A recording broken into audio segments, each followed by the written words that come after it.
Welcome to One-on-One with Jomara. Our special guest today is Dr. Alicia Vanhooser.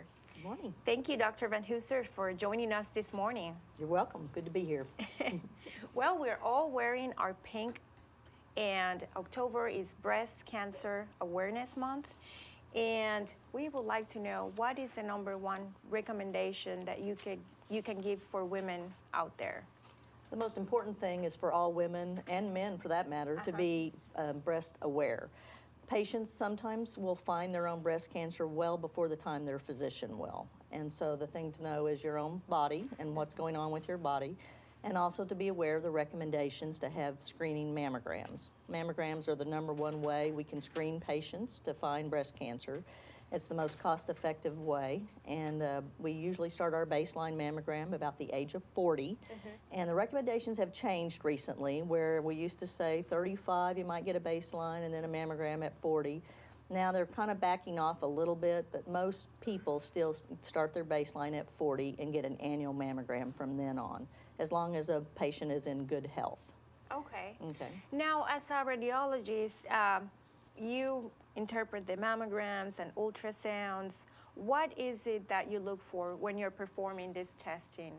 Well, when a patient comes in for a screening mammogram, that would be just routine 4 views, 2 views of each breast, and we use your old mammograms as comparison. That's why that baseline is so important, because it's like your template to see how you change as you age.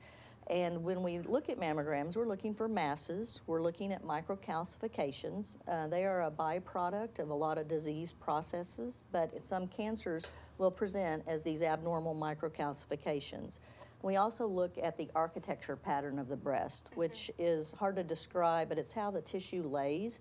And if you have your older films, you can see how is that changing. And so a screening study is exactly what that word screening is. It's like a blood test. It tells you, is there something abnormal with your thyroid? If there is, we're going to do more specific tests. It's the same thing with a mammogram. I always try to urge patients to not freak out, which is hard to do when you get called back. Yeah. It's a screening test, so we may need to do other tests to determine if there's something wrong, meaning magnified views for those little microcalcifications. Yes. Or we may do an ultrasound. An ultrasound will tell us, is this mass a cyst? Is it not? And that's an ancillary test that will then help from that screening test. So these tests are complementary. I always tell ladies there's no perfect test. There's some that are better than others for certain disease processes, but there's no perfect test. But the screening mammogram is the best way to have yourself evaluated and screened. Okay. So. And just if someone feels something wrong or new with their bodies, the best shot is to call their doctor, and he would be the one that would refer the patient to us. Okay. And when you come in, that's called a diagnostic mammogram, which means I think I have a problem in some area of the breast. We will do extra views, not just the screening 4 views. We'll do extra projections, and we'll also probably do an ultrasound too. Now, sometimes we don't need to. The mammogram will answer the question, but a lot of times we will do an ultrasound also to evaluate. So patients help themselves when they come in and say, look extra hard right here, okay? And so we will take those extra views to evaluate that. One, to make sure there's nothing wrong, and hopefully put the lady at ease. So most patients that get called back for additional workups from their screening test, most of them are benign. So I always tell ladies, think of the odds. Your odds are very good. When you get called back, there's usually a benign process going on. Okay, well, that's good to know. And typically, how long does it take for them to receive the results? I typically will read the test that day, but there's a lot of times if we're waiting for your old pictures to come in or images to compare, we will give another facility 2 weeks to get us those images. After 2 weeks, we will read it no matter what. Okay. The technologists are trained to, if there's something that looks suspicious to them because they've taken images as long as I've read images, they will come in and say, will you just look at this and let me know if I can put it away to be watched or not. Now, a diagnostic test, I will read that day.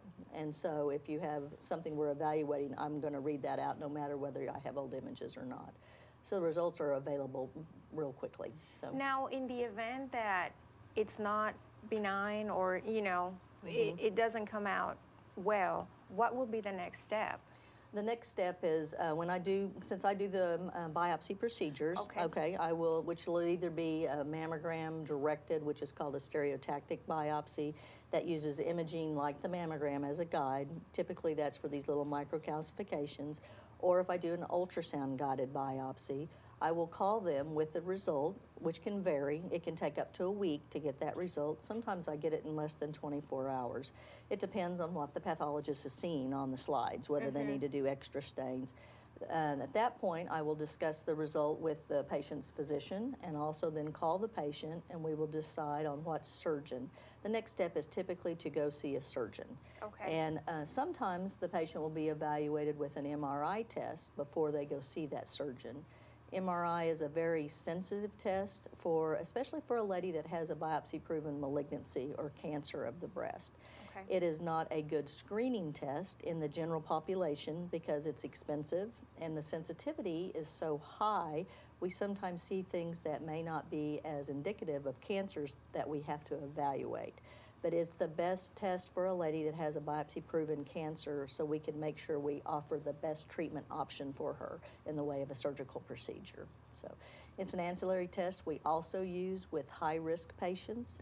Patients that are at high risk typically have more than one first-degree relative with breast cancer, which would be a mother, a daughter, or a father. There's a lot of male breast cancer out there. So. And we have questions we ask patients when they come in to determine, are you at high risk? Those ladies will also be recommended to have MRI every year also, to be staggered with the mammogram if they're at high risk. Okay. And for those that have a parent or a member of their family that had the history of the cancer, they still need to begin at 40, their testing? Most of the time, unless what I tell patients is if your mother had breast cancer diagnosed at the age of 30, we need to start looking at you 10 years before your parent was diagnosed at a minimum. Okay. So let's say your mother had cancer at 35, then at 25 we would start imaging her with either a mammogram or an ultrasound or some other testing because we want to start 1 decade before their parent or their first degree relative was diagnosed. Okay. Now, for any other sources of information, we want to stress that they need to visit their primary doctor and to keep checking themselves, right? Check themselves, and the recommendation recently is for physicians to not do breast exams on their patients. And that seems counterintuitive, but I always tell patients, you know your breast better than anyone else. Yeah. So you will know more than your doctor will know, because your doctor gets a one-time evaluation maybe every year, or when you come in may not be every year. And so patients are really the best advocate for their breast health. They'll know if there's a change. If there's a skin change, nipple retraction, discharge from the breast that they've never had before, or if they feel something that's abnormal that does not decrease in size, especially after their cycle. But ladies, I said, you will know. Don't give up. You will know. And what really struck me is that men can have that disease as well, so they need to check themselves. It's not just the women, men also are at risk. And they find their cancers usually earlier than women do because they don't have as much breast tissue. And so they notice right away if there's a change in their breast, if they will come in and be evaluated. So. Right. Well, Dr. Vanhooser, thank you very much for visiting with us this morning and providing all the information for us. Certainly. Thank you. Thank you.